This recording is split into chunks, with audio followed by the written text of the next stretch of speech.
Welcome to Vintage Coin Op Restorations and one of our latest projects. Well, I shouldn't say latest. I just happened to look at the video that I posted 2 years ago. And it's, if you're looking for it, it's English Drinking Man, and I have it under my name, Mike Hasanoff. You'll find it on my YouTube channel. And here we are 2 years later with this thing just about there.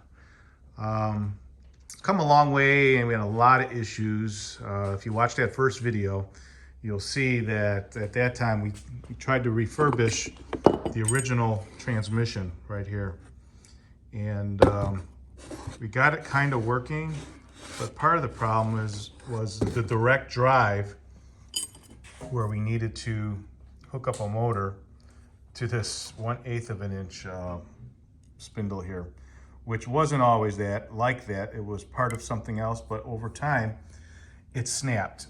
And probably the reason why that whole piece snapped off is because one of the cams, worn down, got locked up, and when you have a gear motor with a motor on it, it makes it very strong, and it just destroyed the cam. So we needed to rebuild this, and that's exactly what we did.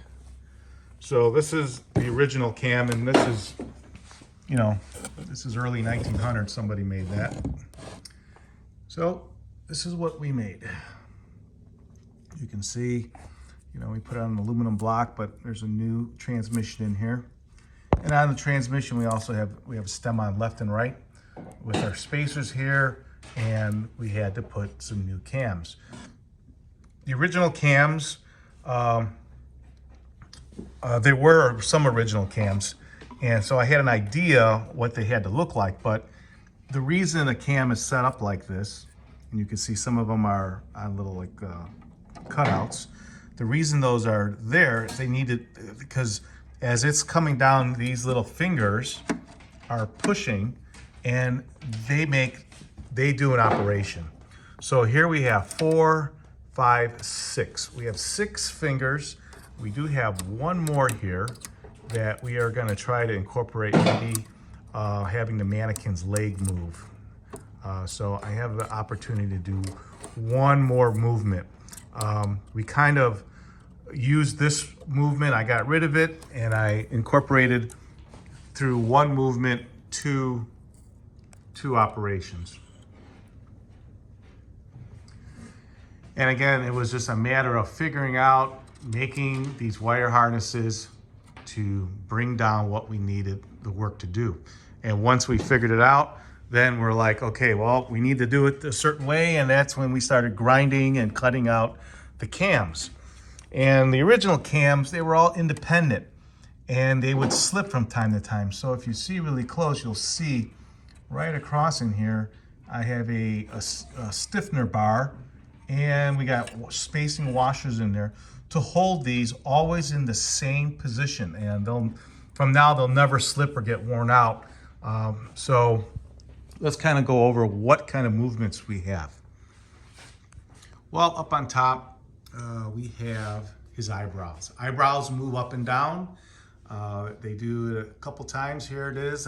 It's just soldered brass, and there will be, probably we'll put some little some hair or some little bushy fabric on there to simulate the eyebrows.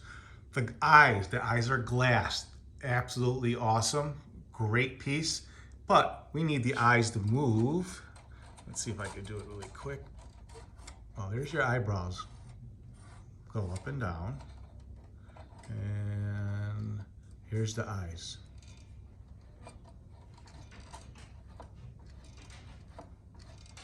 So we need the eyes to move, and then we need the head to turn.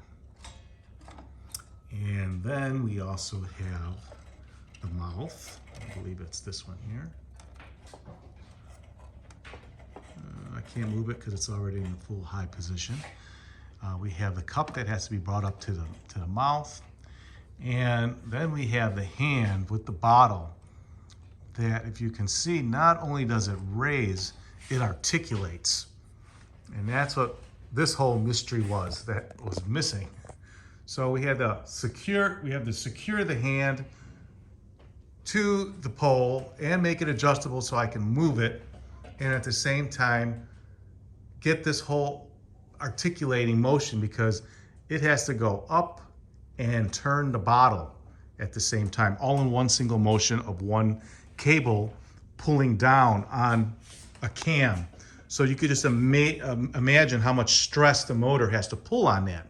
So that was part of our problem. We're like, what can we do to eliminate all that stress? So in turn, what we're doing is we're counterbalancing it with the springs. The spring is stretched to the point that it's not gonna lift the guy's hand, but if the motor comes to that cam and helps it, it will retrieve that power and bring it back up with less effort and not making the motor work so hard for it. So down here in the bottom, this is all temporary. We're gonna put the drinking man in a beautiful cabinet, but we had to get this thing to work the way we wanted to.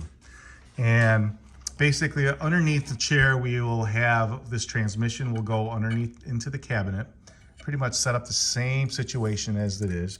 Right now, the motor is kind of floating, but there's a reason why I have that. This way I can control the tension of my belt. So yes, the motor's floating, but we will have it on a little platform. It will be spring loaded with a bolt that I can tighten, and it'll look like the way it was supposed to. The bolts in here is just kind of Mickey Mouse, but it's making me able to control my tension of the belt. Like I said, all of these cams, once you get the motion and we're like, okay, we got the guy's arm to go down, but it's so jaggedy. So, that's what we're doing. We're smoothing out of the operation with these cams. And when you don't have a cam, you got to just start off with a circle and go, okay, let's cut this out to do this. And, so that part is just taking so much time. At one time, we had the cam, this whole mechanism down below. Because when we got the machine, somebody did it that way. And obviously, I tried my best. There's no way to have this cam do the operation with it floating here. So it was upside down, even though this transmission didn't work for us. The transmission was to be upside down. And after some time, we actually came across another client actually having one of these, and sure enough, got a little sneak peek and did see that the whole transmission and cams were upside down, and that's how we have them now. So we just have it set up right now. We got all the motions, I believe, together, and we're ready for the fun part. We are going to get this guy's feet, clothes. We have the fun part to bringing him back to life. So let me put my phone down for a second, and we're gonna plug it in. I'll stand back really quick so we can see his operation.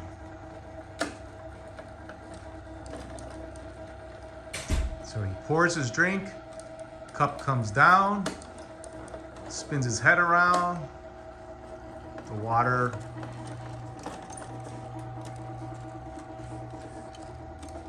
it almost looks real, and when we're done with him, he will. Let's get a little closer.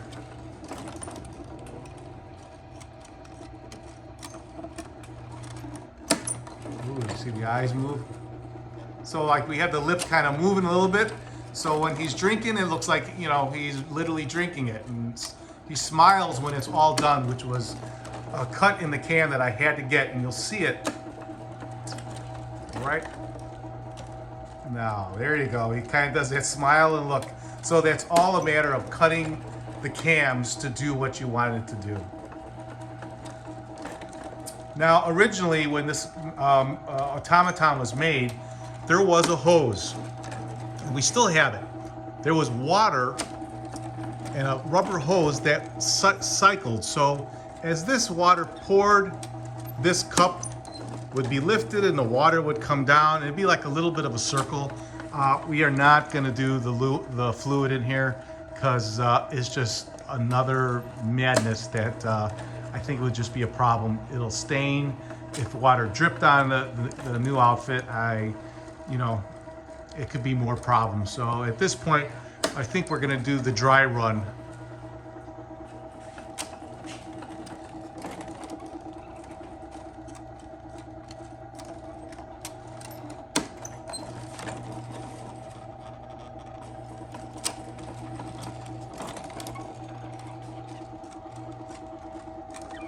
We'll come around and look at the articulation of this arm, which is really, really cool. See how many parts. We had some missing, and I knew the operation, so we had to fabricate some parts. And let's show you how this actually moves.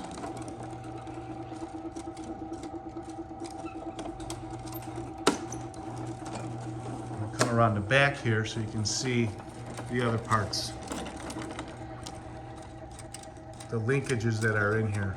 Now, the things coming out of the head are original linkages. There's no way to get inside this guy's head.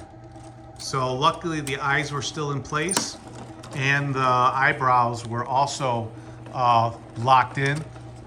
If you look really close, there is a hairline crack right around the top here, where at one time when they were done hooking it all up, they just plaster of Paris, where this is plaster and basically paper mache, and that's how they sealed it in there.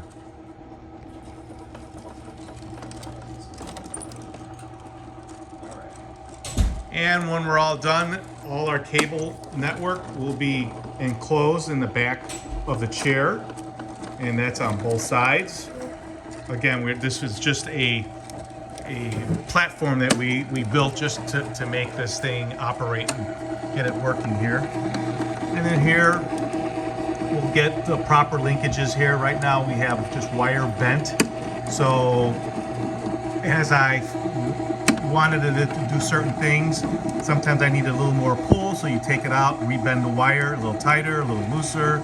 And right now we are quite comfortable with the way it is. So basically we'll take this whole thing apart, build its cabinet, put some new clothes on this guy, and get him out the door. So like I said, it's come a long way. We got a fantastic motor here. The motor's extremely strong.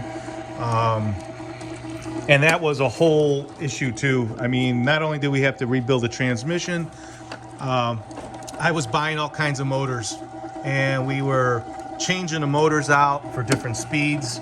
And then once you do get a motor that's close to the right speed, then you play around with the gears. The smaller this gear is, the faster it will go.